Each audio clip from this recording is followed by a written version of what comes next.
بسم اللہ الرحمن الرحیم۔ بنی اسرائیل پر اللہ تعالیٰ نے اتنے احسان کیے کہ شاید ہی کسی اور قوم کو اللہ تعالیٰ سے انعامات و اکرام کا اتنا وافر حصہ ملا ہو۔ ارشاد باری تعالیٰ ہے، اے بنی اسرائیل، یاد کرو میری اس نعمت کو کہ جس سے میں نے تمہیں نوازا تھا، اور اس بات پر کہ میں نے تمہیں دنیا کی ساری قوموں پر فضیلت عطا کی تھی۔ جب اللہ تعالیٰ نے ان کو کنعان کے بیابانوں سے اٹھا کر مصر کے سبزہ زاروں میں پہنچایا تو دراصل یہ قبطیوں کی اصلاح کے لیے بنی اسرائیل کو ایک موقع باہم پہنچایا تھا، مگر وہ بنی اسرائیل فریضہ اقامت دین سے غافل رہے۔ انہوں نے وہاں کے قبطیوں کو دین سے روشناس نہیں کروایا۔ اس کے علاوہ قومی برتری کے جھوٹے اور جاہلانہ احساس میں مبتلا ہو گئے۔ آخر مصریوں میں قوم پرستی کی لہر آ گئی، اسرائیلیوں کو اقتدار سے الگ کر دیا گیا، اور نوبت یہاں تک پہنچ گئی کہ اسرائیلی تہذیب مٹانے اور اسرائیلی قوم کو دنیا سے مٹانے کی سازشیں ہونے لگیں۔ ان کی نسل کشی کے لیے ان کے نوزائیدہ بچوں کو ایک قانون کے تحت قتل کیا جانے لگا۔ لڑکیوں کو قبطیوں کی خدمت کے لیے زندہ رکھا جانے لگا۔ قرآن کریم میں ذکر ہے، وہ تمہارے لڑکوں کو قتل کرتے تھے اور تمہاری لڑکیوں کو زندہ رہنے دیتے تھے، اور اس حالت میں تمہارے رب کی طرف سے تمہاری بڑی آزمائش تھی۔ ان سے زبردستی بیگار لی جاتی اور سرعام رسوا کیا جاتا۔ یہ مجبور قوم ذلت کے دن گزار رہی تھی، اور یوں لگتا تھا کہ یہ قوم رسوائی اور ذلت کی زندگی کی عادی ہو چکی ہے، اور ذلت اس کا مقدر بن چکی ہے۔ تب اللہ تعالیٰ نے ان کی دعاؤں کو سنا اور ہدایت اور رہبری کے لیے حضرت موسیٰ علیہ السلام کو مبعوث فرمایا۔ حضرت موسیٰ علیہ السلام نے مسلسل جد و جہد کے ذریعے حالات کو سدھارنے کی کوشش کی، مگر فرعون کو ان کی اصلاحی کوششوں کے پیچھے اپنا تخت و اقتدار لڑکھڑاتا ہوا نظر آیا، اور فرعون ان اصلاحی کوششوں کو ناکام بنانے پر تل گیا۔ آخرکار اس کے سوا اور کوئی چارہ نہ رہا کہ موسیٰ علیہ السلام بنی اسرائیل کو فرعون کی غلامی سے نجات دلائیں۔ در حقیقت بنی اسرائیل کی پوری تاریخ دین سے دوری، نافرمانی اور سرکشی سے بھرپور ہے۔ حضرت موسیٰ علیہ السلام کے ساتھ پوری قوم نے دیکھ لیا کہ کس طرح اللہ تبارک و تعالیٰ ان کو فرعون کے ظلم استحصال سے نجات دی، اور ان ظالموں کو ان کی آنکھوں دیکھتے اٹھا کر سمندر میں غرق کر دیا۔ پھر سینا کے صحرا میں ان کو بھوک، پیاس اور دھوپ سے محفوظ رکھا۔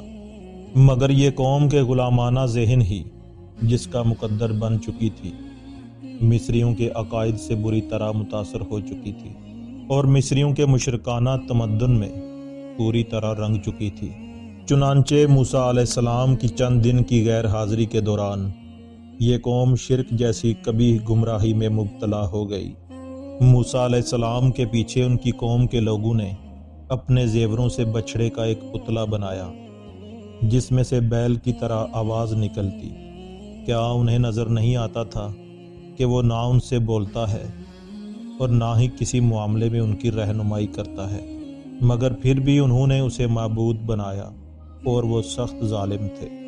پوری قوم کی بے بسی کا یہ عالم تھا کہ ہارون علیہ السلام کے سوا کوئی ایک بھی فرد ایسا نہ تھا جو قوم کو اس کی اس غلط روش پر نکیر کرتا۔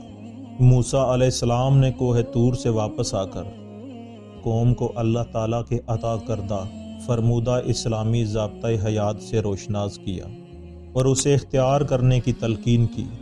قرآن کریم میں وارد ہے، اس کے بعد ہم نے موسیٰ پر شعبہ زندگی کے متعلق، نصیحت اور ہر پہلو کے متعلق واضح ہدایت تختیوں پر لکھ کر دے دی، اور ان کو کہا کہ ان ہدایت کو مضبوط ہاتھوں سے سنبھالو اور اپنی قوم کو حکم دو کہ ان کے بہتر مفہوم کی پیروی کرو۔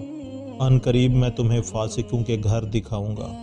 مگر یہ قوم بدعمالیوں میں پڑ گئی اور مختلف حیلوں سے احکام الہی کو پسے پشت ڈالتی رہی۔ بنی اسرائیل سے وعدہ کیا گیا تھا کہ خطۂ فلسطین پر اسے آباد کیا جائے گا تاکہ وہ وہاں اسلامی ریاست قائم کر کے دنیا کی گمراہی کی لرزہ خیز تاریکیوں میں ہدایت کی مشل روشن کریں۔ مگر یہ لوگ اپنی اس ذمہ داری سے منہ پھیرنے لگے اور جی چرانے لگے۔ اس بدبخت قوم نے موسیٰ علیہ السلام سے یہ تک کہہ دیا، اے موسیٰ، ہم تو وہاں کبھی نہ جائیں گے جب تک وہ وہاں موجود ہیں، بس تم اور تمہارا رب دونوں جاؤ اور لڑو، ہم یہاں ہی بیٹھیں گے۔